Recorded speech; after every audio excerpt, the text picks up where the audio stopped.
दोस्तों, दी काफी online classes में आप सभी का स्वागत है। हम न्यूट्रिशन एलिमेंट वाला चैप्टर पढ़ रहे हैं। दोस्तों, इसमें हमने विटामिन सी तक पढ़ लिया था। अब दोस्तों विटामिन डी स्टार्ट करेंगे। Vitamin D, vitamin D. दोस्तों, विटामिन जो डी होती है क्या होती है? Vitamin D.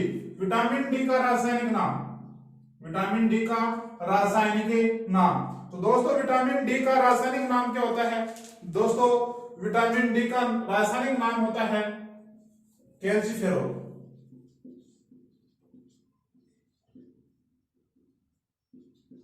क्या होता है दोस्तों? कैल्सीफेरोल होता है। दोस्तों विटामिन डी का रासायनिक नाम क्या होता है? कैल्सीफेरोल होता है।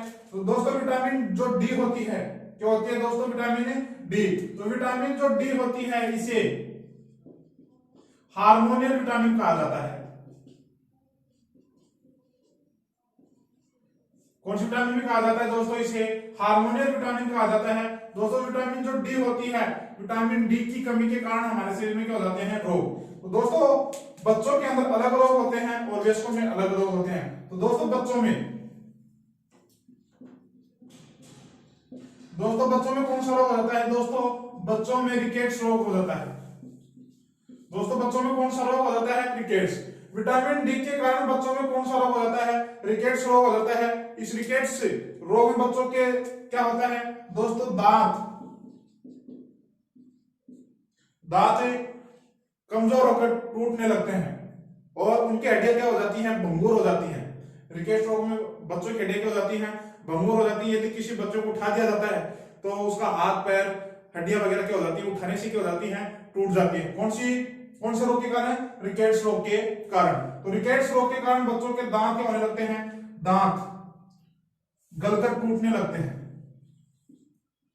गलकर टूटने लगते हैं और उनकी हड्डियां क्या हो जाती हैं? कमजोर हो जाती हैं। हड्डियां क्या हो जाती हैं? कमजोर। यदि उनको उठा दिया जाए तो उनकी हड्डियां क्या हो जाती हैं? ब्रेक हो जाती हैं। दोस्तों अब बात करते हैं वयस्कों में। किसमें करते हैं दोस्तों? वयस्कों में। तो दोस्तों वयस्कों में कौन सा रोग हो जाता है? दोस्तों वयस्कों में रोग हो जाता है ओस्टोमलेशिया। ओस्टोमलेशिया। दोस्तों वयस्कों में कौन सा रोग हो जाता है? ओस्टोमलेशिया रोग हो जाता है। कौन सा रोग हो जाता है? ओस्टोमलेशिया। ओस्टोमलेशिया के अंदर क्या होता है दोस्तों? इसमें भी हड्डियां क्या हो जाती हैं? लचीली हो जाती हैं। हड्डियां लचीली एवं क्या हो जाती हैं? कमजोर हो जाती हैं। क्या हो जाती है दोस्तों? लचीली एवं कमजोर हो जाती हैं। दोस्तों विटामिन डी होती है, डी का रासायनिक नाम होता है कैल्सीफेरोल। क्या होता है? कैल्सीफेरोल। इसे हार्मोनियल क्या कहा जाता है? विटामिन कहा जाता है। विटामिन डी की कमी से बच्चों में कौन सा रोग हो जाता है? रिकेट्स रोग हो जाता है और इसमें दांत गल करके होने लगते हैं, टूटने लगते हैं। और जो विटामिन डी होती है क्या होती है दोस्तों? विटामिन डी होती है, डी के कारण रिकेट्स रोग होता है। रिकेट्स रोग के अंदर बच्चों की हड्डियां क्या हो जाती है? कमजोर हो जाती है। और वयस्कों में कौन सा रोग हो जाता है? ओस्टोमलेशिया। इसमें भी हड्डियां क्या हो जाती है दोस्तों? लचीली हो जाती हैं। और दोस्तों इन रोगों को कौन से रोग कहा जाता है? दोस्तों इन रोगों को क्या कहा जाता है दोस्तों? इन रोगों को कहा जाता है सूखा रोग कहा जाता है दोस्तों इसको क्या कहा जाता है? सूखा रोग। अब दोस्तों बात करते हैं कि विटामिन डी किससे प्राप्त होती है? विटामिन डी या विटामिन डी का स्रोत क्या है दोस्तों? विटामिन डी होती है, इसे फ्री की विटामिन भी कहा जाता है क्योंकि ये हमें किससे प्राप्त होती है? सूर्य के प्रकाश से प्राप्त होती है। तो विटामिन डी किससे प्राप्त होती है? सूर्य के प्रकाश से। किससे प्राप्त होती है दोस्तों? सूर्य के प्रकाश से प्राप्त होती है। सूर्य के प्रकाश से, इसलिए इसे क्या कहा जाता है? सनलाइट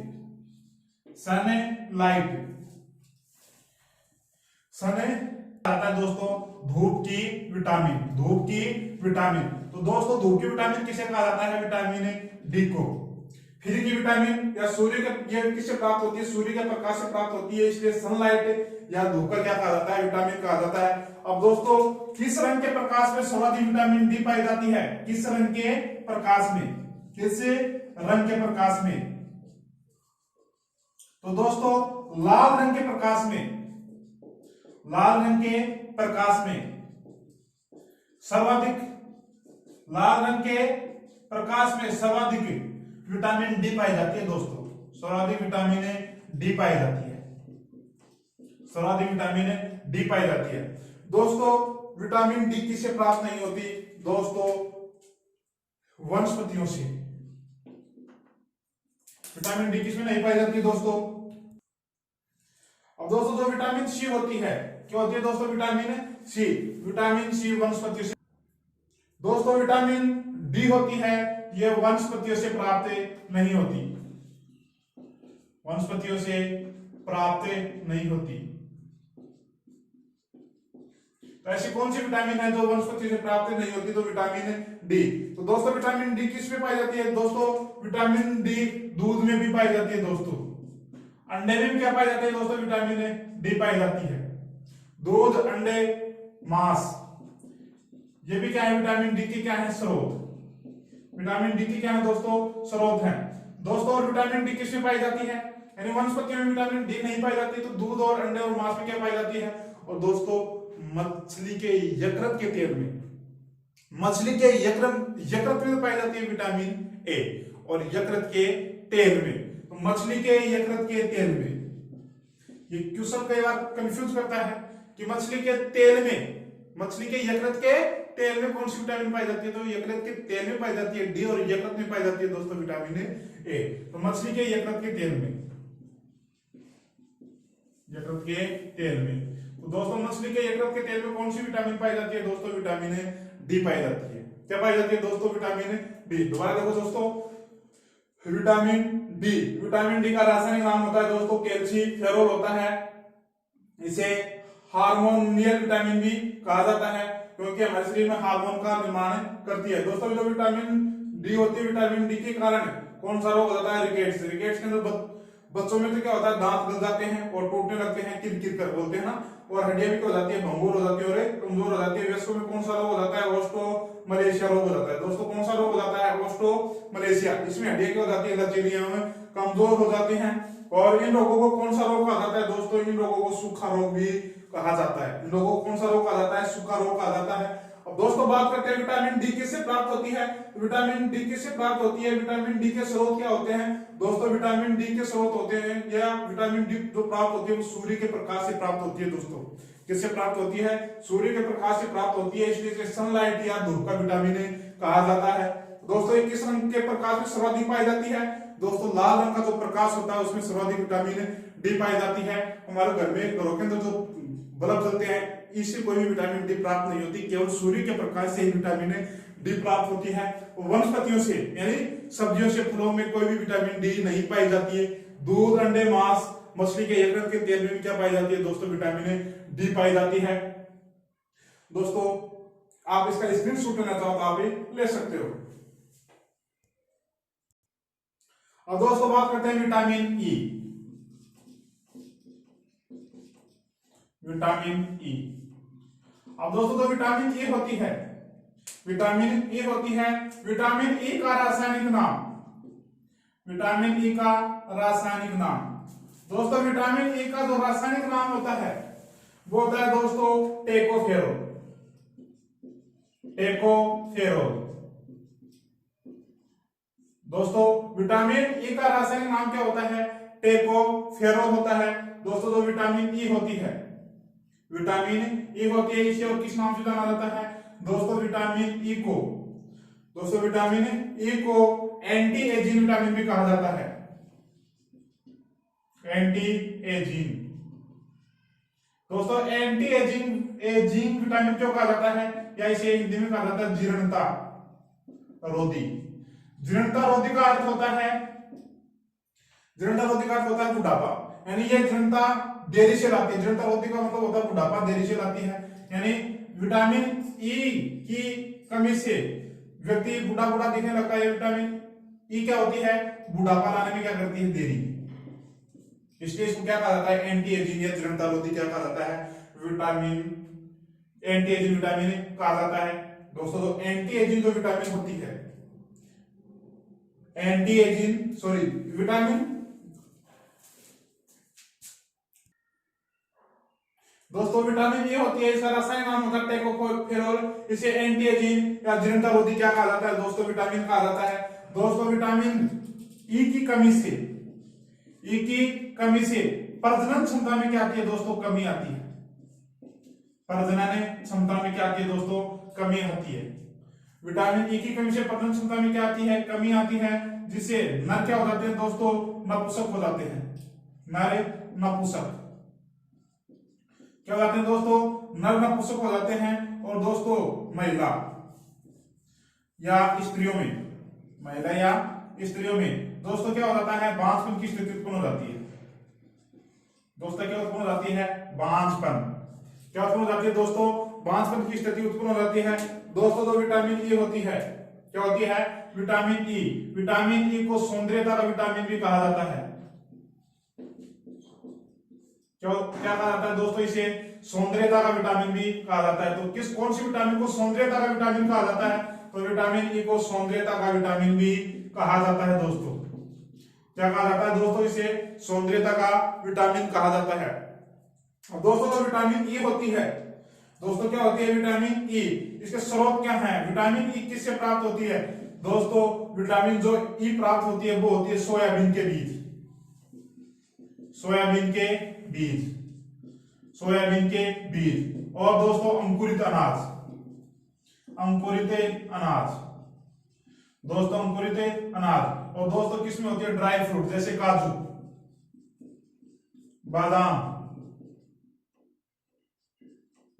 पिस्ता, ये क्या होते हैं दोस्तों, ड्राई फ्रूट होते हैं। कौन से फ्रूट होते हैं, ड्राई, ड्राई सूखे फल, ड्राई फ्रूट, सूखे फल, सूखे फल। दोस्तों ड्राई फ्रूट होते हैं, इनसे क्या होती है, विटामिन ई प्राप्त होती है। दोस्तों दोबारा देखो, विटामिन ई होती है, इसका रासायनिक नाम होता है टेकोफेरोल होता है। क्या होता है, टेकोफेरोल होता है। विटामिन ई, इसे क्या कहा जाता है, एंटी एजिंग विटामिन कहा जाता है। क्या कहा जाता है, एंटी एजिंग, या इसे दृढ़ता रोधी क्या कहा जाता है, विटामिन कहा जाता है, क्योंकि ये देरी से क्या लाती है, बुढ़ापा लाती है। दोस्तों विटामिन ई के हमारे शरीर में क्या हो जाती है, कमी हो जाती है। प्रजनन क्षमता में क्या आती है, कमी। प्रजनन क्षमता में दोस्तों क्या आती है, कमी आती है।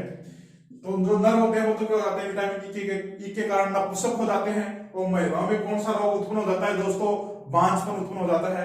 दोस्तों इसके स्रोत क्या है, सोयाबीन के बीज, अंकुरित अनाज, काजू बादाम यानी ड्राई फ्रूट से क्या प्राप्त होती है, विटामिन ई प्राप्त होती है। और दोस्तों विटामिन ई को सौंदर्यता का विटामिन भी कहा जाता है।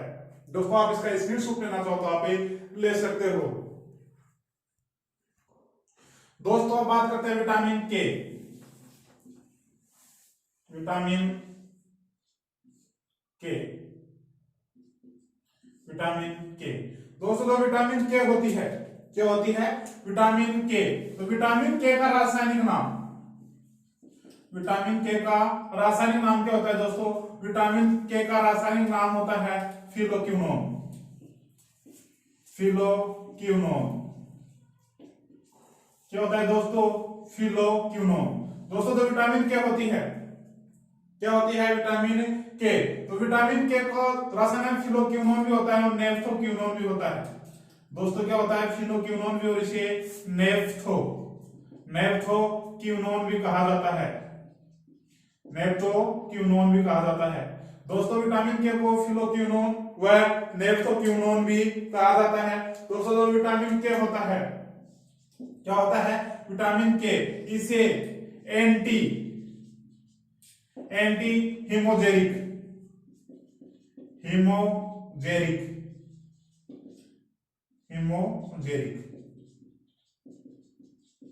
हेमोजेरिक विटामिन भी कहा जाता है।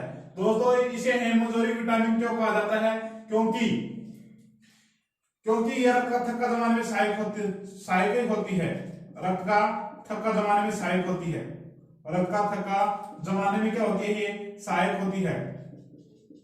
इसलिए इसे क्या कहा जाता है, विटामिन, इसे एंटी हीमोजेरिक विटामिन भी कहा जाता है। दोस्तों विटामिन जो के होता है, दोस्तों विटामिन जो के होता है, के का निर्माण हमारे छोटी आंत में, किसमें होता है, छोटी आंत में विटामिन के का निर्माण। दोस्तों विटामिन के का निर्माण किसमें होता है, हमारे शरीर में होता है। हमारे शरीर में किसमें होता है, छोटी आंत में होता है। और छोटी आंत में कहां होता है, कोलन भाग में, छोटी आंत के कोलन भाग में होता है। और किसके द्वारा होता है दोस्तों, ई कोलाई नामक जीवाणु द्वारा होता है। ई कोलाई नामक जीवाणु द्वारा। किसी द्वारा होता है दोस्तों, ई कोलो नामक जीवाणु द्वारा होता है। दोस्तों बात करते हैं विटामिन जो क्या होती है, इसके स्रोत क्या होते हैं। तो दोस्तों विटामिन ये होता है, ये दूध, मांस, मछली, हरी सब्जी से क्या होती है, हमें प्राप्त होती है। दोस्तों किसी प्राप्त होती है, दूध, मांस, मछली, हरी सब्जी, इनसे क्या होती है, प्राप्त होती है। दोस्तों तो विटामिन क्या होती है, क्या होती है, विटामिन क्या होती है, ये हमारे रक्त का थक्का जमाने में क्या होती है, सहायक होती है। रक्त का थक्का जमाने में क्या होती है, रक्त का थक्का जमाने में क्या होती है, सहायक होती है। जमाने में क्या होती है दोस्तों, सहायक होती है। तो रक्त का थक्का जमाने में कौन सी विटामिन सहायक होती है दोस्तों, विटामिन के क्या होती है, रक्त का थक्का जमाने में क्या होती है, सहायक होती है। दोस्तों आप इसका स्क्रीनशॉट लेना चाहो तो आप ले सकते हो। दोस्तों सॉरी दोस्तों, छोटे आंत में नहीं, बड़ी आंत के कोलन भाग में होता है, बड़ी आंत के कोलन भाग में, छोटी आंत नहीं दोस्तों, बड़ी आंत के कोलन भाग में होता है। आप इसका स्क्रीनशॉट लेना चाहो तो आप ले सकते हो।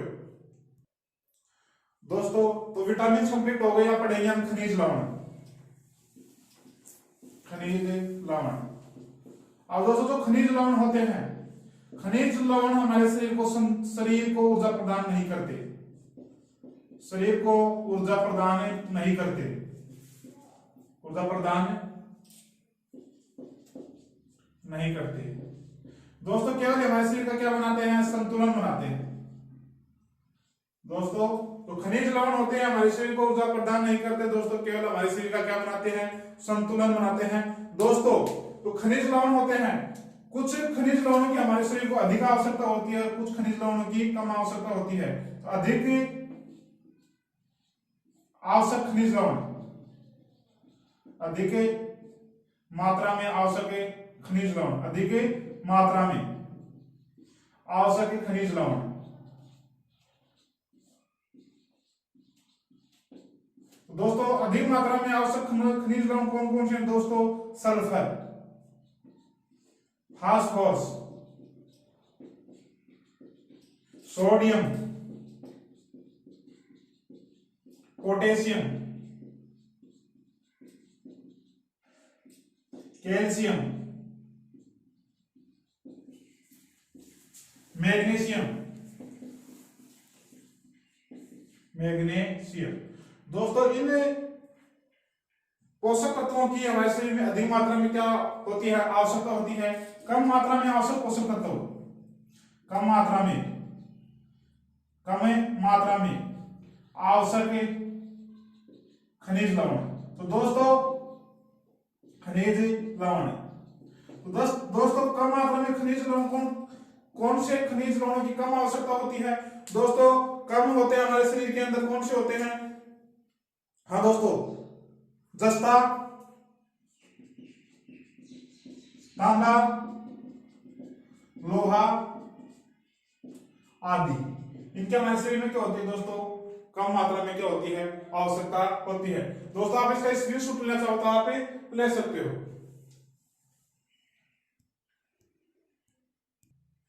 दोस्तों हमारा न्यूट्रिएंट्स एलिमेंट वाला चैप्टर क्या हो गया, कंप्लीट हो गया। दोस्तों इसमें इतना पूछा जाता है, आपको पता है कैल्शियम हमारे हड्डियों के लिए आवश्यक होता है, जो फास्फोरस होता है ये भी हमारे हड्डियों के लिए क्या होता है, आवश्यक होता है।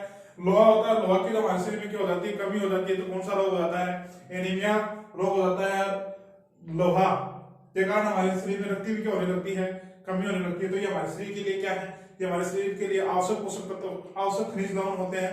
ये हमारे शरीर को ऊर्जा प्रदान नहीं करते दोस्तों, केवल शरीर का क्या बनाते हैं, संतुलन बनाते हैं। दोस्तों यदि वीडियो अच्छा लगा हो तो दोस्तों शेयर जरूर करना और चैनल को सब्सक्राइब जरूर करना। सब्सक्राइब करने के दोस्तों आपके पैसे नहीं लगते। थैंक यू दोस्तों।